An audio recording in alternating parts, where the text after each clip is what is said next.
Welcome back to Outdoors with Larry Ray on ESPN 790 AM. Brought to you proudly by the Tennessee Wildlife and Resources Agency. Hey, good Saturday morning. Welcome back to Outdoors with Larry Ray on this first Saturday, which means Jen Smith is in the studio. Yes, sir. And he's already done a couple of his puns. And then Dave Gabbard is down in Mississippi at Enid Lake camping out. And, of course, it's hard to think of camping out when you know what is that facility you camp in, Dave? What is that? It's just a 10 teepee. It is not a 10 teepee. What is it? Give me the truth now. I mean, you're really roughing it. What is it at now? It's just a bunker pool travel trailer. Yeah, okay. All right. How big is that travel trailer?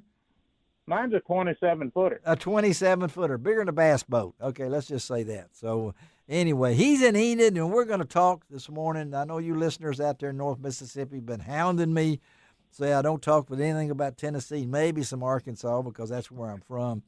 But we got a guy on the line with us now. He's been on the show before, and we're going to start hooking up as many times as we can, particularly in deer season, because Mississippi has one of the longest deer seasons that goes on forever, it seems like.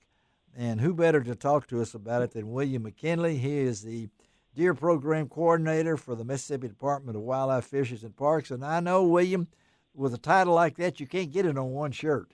So, and you've been doing it for a while because I remember we go back quite a few years. But thank you for joining us on this Saturday morning to talk a little Mississippi deer because we've been talking to some of our folks up here, and I'm really interested from your perspective about the mass crop in Mississippi this year. What are you hearing? Hey, Larry, it's good to be on with you this morning.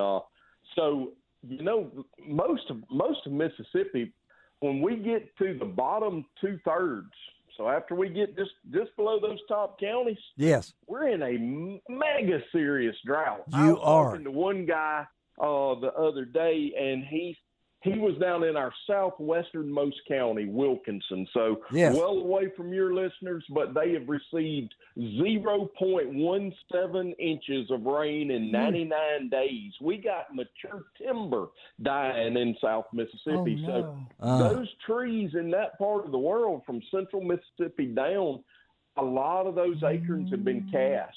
And they were aborted a month and a half ago. That's what I know because Dave Gabbard is at Enid, and Dave says that he can't have a campfire at Enid because of the burn ban, right, Dave Gabbard? That's right. So, That's right. So, I mean, and we see it on TV, and I'm so happy that you brought this up because I've seen it on our local TV, and it's creeping north. It's coming to us just about. I mean, it's almost to DeSoto County.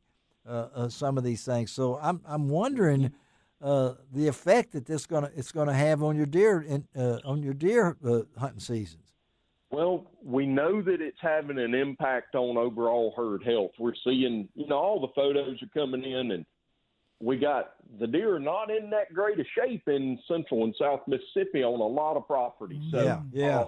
We just don't have the vegetation. Ponds are drying up, streams and creeks have dried up. Oh, that's sad. We're in this drought coincided with those terrible heat indices we were having back in July and August. Yeah. So it's been a rough year on the deer herd. And now at the same time, I got to say, it happened after antler growth. Okay. So antlers are appearing to be, if anything, maybe above average this year. So we're seeing some fantastic bucks already being taken during archery season. Deer moving a lot because they are kind of hungry this year. Yeah. So, there's a silver lining to this in that we got good antlers and deer up on their feet more than I've ever seen this time of year. Moving around. Yeah. Moving. That's right. And I know the drought situation, and I'm assuming you're probably going to put some alerts out or things for the hunters to be extra careful this year too. Oh, sure. I mean, yes. like Dave was saying in Enid with the burn ban, I'm sure I'm expecting any time to see some of your guys down there in the information department say, hey, we got some archeries coming up and things along that line. I know it opened up back in September and things like that, and it went through the end of October, but you got hunters in the field they need to be careful, don't they, William? I mean, They do. They do. They need, just sitting in a running vehicle can spark a fire. When it's this dry. And we've been under a burn ban here. I live in north central Mississippi, kind of due west to Starkville, due west to MSU. And we've been in a burn ban for a couple of months, nearly over a month, but the county below us has been in it for a month and a half longer than we have. So I'm right on that threshold. We got a little rain in July, and they didn't. And food plots. I've been to several properties just this past week, and they're not up. They're not up. So hunters are going to have to move into the woods and find what acorns that there are and hunt corridors, because a lot of these food plots down here they're just not. They haven't germinated. They haven't had any rain on them to germinate them. So. And you're getting ready. If I'm looking at it right, your antlerless primitive weapon season is November the 6th through 17th. So you're talking about primitive weapons, and they do make some sparks sometimes.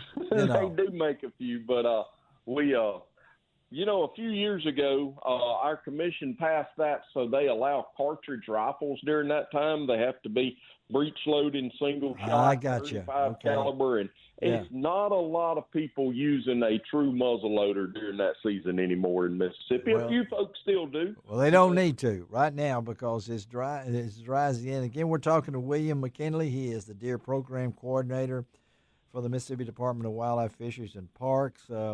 On Outdoors with Larry Ray, and I know you folks in North Mississippi, many listeners, because I know Mississippi is known for its great deer herd. At one time, I don't know, over 1.5 million deer, and you guys kill a lot of deer each year. So what's the prognostication, William, of going out in the limb? I've heard that you guys kill more than 200,000 in a year. Is this one of those years that you're concerned about the numbers? So our population estimates, we had a few low years back around 17 and 18.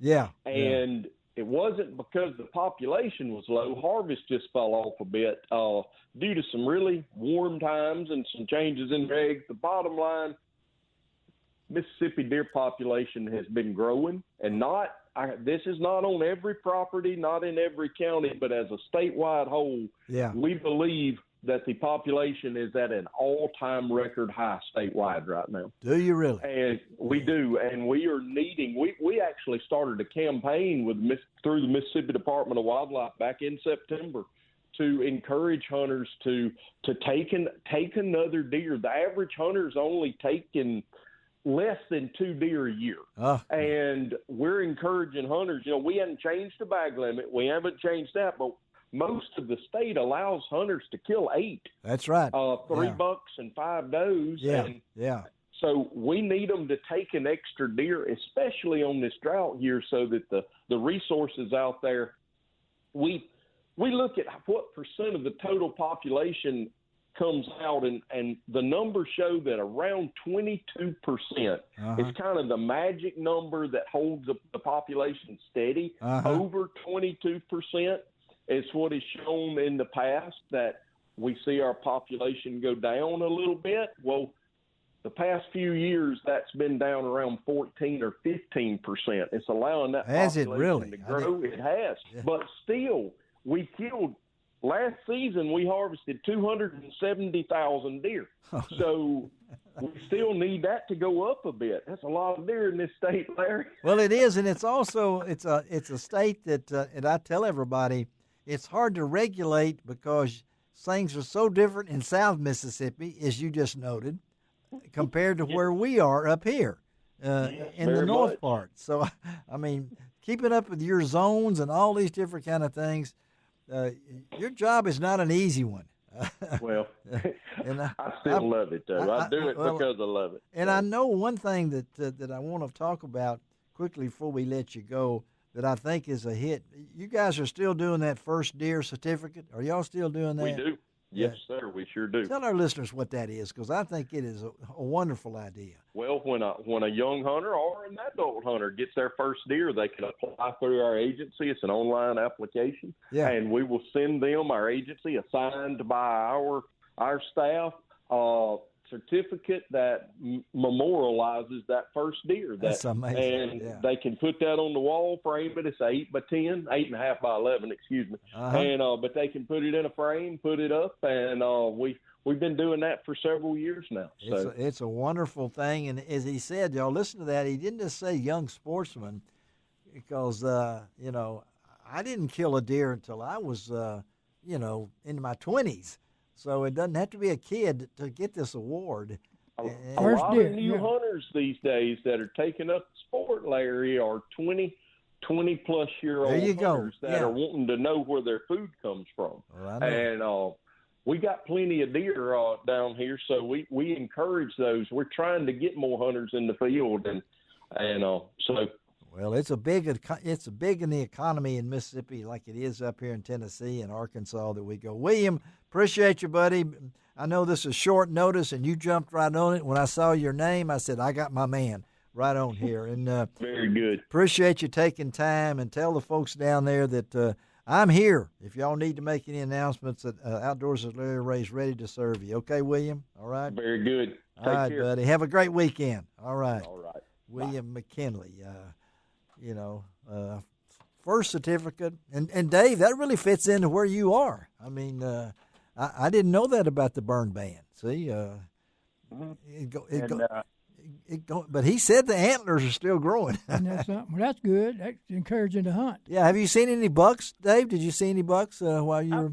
I've, every afternoon, like I said, down here, inside the Corps of Engineer facility, the big campground, of course, the border, and they've got the reservoir drawn down, so up into the little feeder creeks, expose a lot of vegetation. So I'm like yesterday afternoon, a group, probably I counted 35 out there.